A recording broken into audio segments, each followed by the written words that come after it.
Bonjour à toutes et à tous, ravi de vous retrouver pour une nouvelle chronique consacrée au potager du jardin, du potager du château de Menton-Sart-Bernard. Je suis en compagnie d'Hugues de Vries. Bonjour. Bonjour Sébastien. Merci de nous accueillir ici chez toi sous ce magnifique soleil. On va parler aujourd'hui d'un aspect de ton activité qui te tient particulièrement à cœur. Tu as pris l'habitude de travailler avec le centre de formation des métiers de la montagne de Thônes. Absolument, il y a une dimension pédagogique dans le potager. Donc j'accueille des adultes pour des formations d'une journée, 2 jours, une semaine. Mais il y a aussi toute une dimension de collaboration avec le CFMM.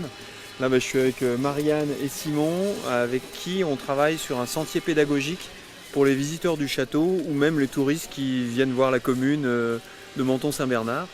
Et ils sont en train de tracer un sentier dans la forêt avec des points d'intérêt et des points de vue ou des focus sur des intérêts écologiques ou géologiques. Donc il y a tout un travail de documentation et de recherche et de traçage dans la forêt, si on peut trouver des traces de présence animale, etc., pour faire participer le public avec ces découvertes. Donc c'est un joli projet avec eux. Mais bon, cette collaboration ne s'arrête pas là, puisqu'on a d'autres chantiers avec le CFMM. Notamment, on a des chantiers au travers de travaux pratiques sur des réalisations structurelles, concrètes. En ce moment, par exemple, il y a des terminales pro qui sont sur des travaux pratiques qualifiants, donc ils vont amener un examen. Et ils réalisent en fait un portail d'accès à ce qui va devenir un verger qu'on va pouvoir visiter depuis le château. Un verger qui abrite des variétés locales et anciennes de pommes.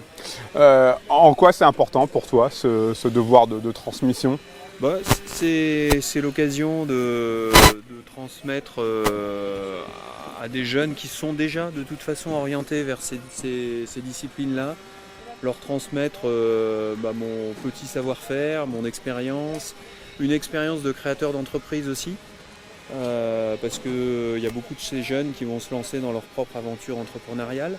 Donc il y a une idée de transmission en fait, d'expérience sur le végétal et l'environnement, bel environnement, et aussi expérience personnelle. Donc, et puis moi ça m'enrichit aussi parce que ils ont de l'énergie, ils m'amènent beaucoup d'énergie et d'enthousiasme, des connaissances académiques, parce que CFMM, il y a un bel enseignement qui est pratiqué, et c'est une relation gagnant-gagnante.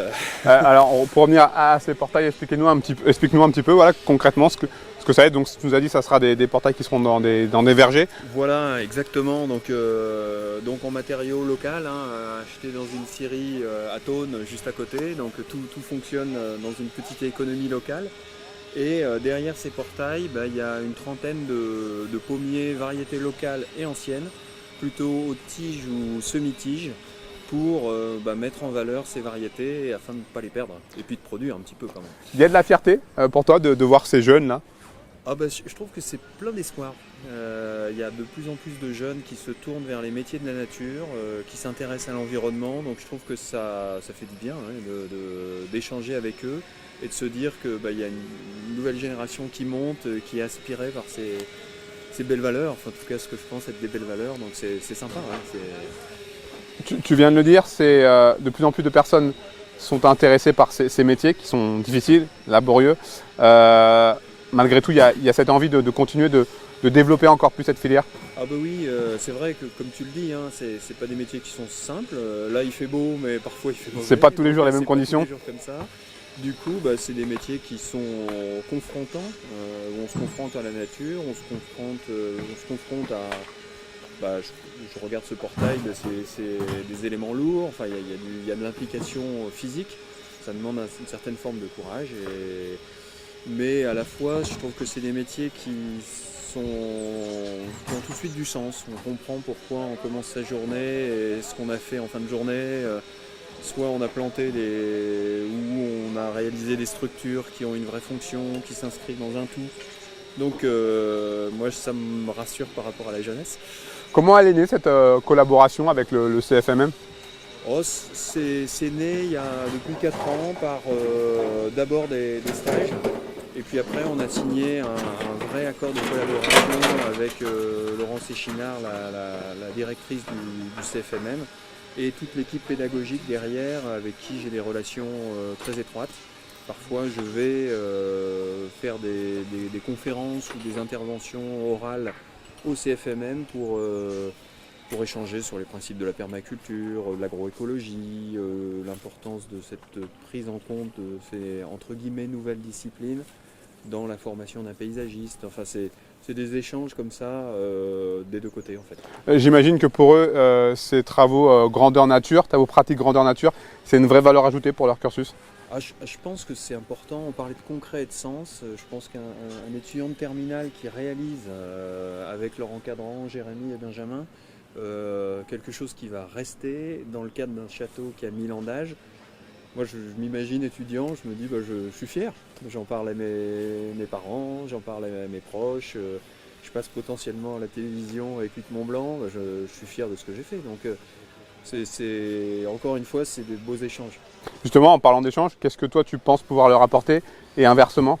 Ma connaissance du végétal, par le biais du potager, l'accès au château et à inscrire des œuvres concrètes dans un bâtiment qui a 1000 ans d'âge, mon expérience aussi d'entrepreneuriat, parce que nombre de ces étudiants vont se lancer dans cette aventure-là tôt ou tard. Du coup, c'est des moments et des retours d'expérience. Donc c'est des échanges qui sont assez riches, qui sont assez sympas. On a bien compris, hein, ce devoir de transmission, il est important pour toi. Le fait que ça perdure dans le temps, c'est encore mieux? Ah oui, absolument. Ah oui, c'est essentiel. Ouais. C'est essentiel. Merci beaucoup, infiniment, Hugues. On se retrouve, j'espère, dans quelques mois pour aborder l'été qui arrivera tranquillement. On te souhaite une très très bonne continuation. Merci pour tes précieux conseils. Merci beaucoup Sébastien, puis merci à toutes et à tous. C'est toujours un plaisir d'échanger tous ensemble. Plaisir partagé. Merci beaucoup de votre fidélité. On se retrouve très rapidement sur l'antenne de 8 Mont Blanc. À bientôt. À bientôt.